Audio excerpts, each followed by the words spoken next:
आज माननीय पोलीस अधीक्षक जळगाव यांना फ्रीडम फर्म पुणे ही जी सामाजिक संस्था आहे यांच्याकडून माहिती मिळाली होती की जळगाव शहरातील प्रोफेसर कॉलनी येथे एका बांगलादेशी महिलेला वेश्याव्यासासाठी डांबून ठेवलेलं आहे। त्या अनुषंगाने माननीय पोलीस अधीक्षक सर यांनी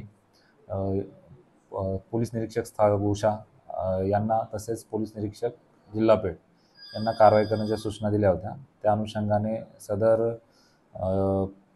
पोलीस निरीक्षकांनी टीम तयार करून परवानगी घेऊन पंचांसमक्ष ज्या स्पॉटवर तिला डांबून ठेवलं होतं त्या ठिकाणी जाऊन तपासणी केली असता एक बांगलादेशी महिला मिळून आलेली आहे आणि त्या अनुषंगाने जिच्या घरामध्ये ती बांगलादेशी महिला मिळून आलेली आहे अशा महिलेवर आपण जिल्हा पेठ पोलीस स्टेशन या ठिकाणी CR नंबर 205/25 BNS कलम 142 143 2 तसेच पिटा ॲक्ट 1956 कलम 4, 5, 6 पारपत्र अधिनियम कलम 3, 6 आणि विदेशी व्यक्ती अधिनियम 1946 कलम 14 अन्वये गुन्हा दाखल केलेला आहे।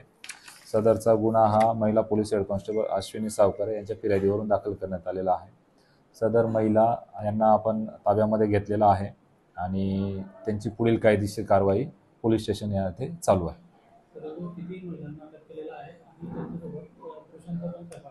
सध्या आपण जी पीडित आहे तिला ताब्यात घेतलेलं आहे आणि तिच्यासोबतच जिच्या घरामध्ये ती मिळून आली अशी एक महिला आपल्या ताब्यामध्ये आहे।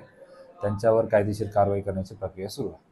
सर, ही बांगलादेशी महिला जळगाव शहरामध्ये कशी आली याची माहिती मिळाली? सध्या गुन्हा दाखल झालेला आहे, त्यांच्याकडे आपण चौकशी करत आहोत। चौकशीमध्ये त्या गोष्टी निष्पन्न होतील।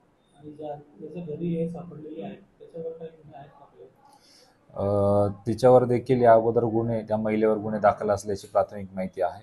आता सध्या गुन्हा दाखल झालेला आहे, पुढील तपास सुरू आहे।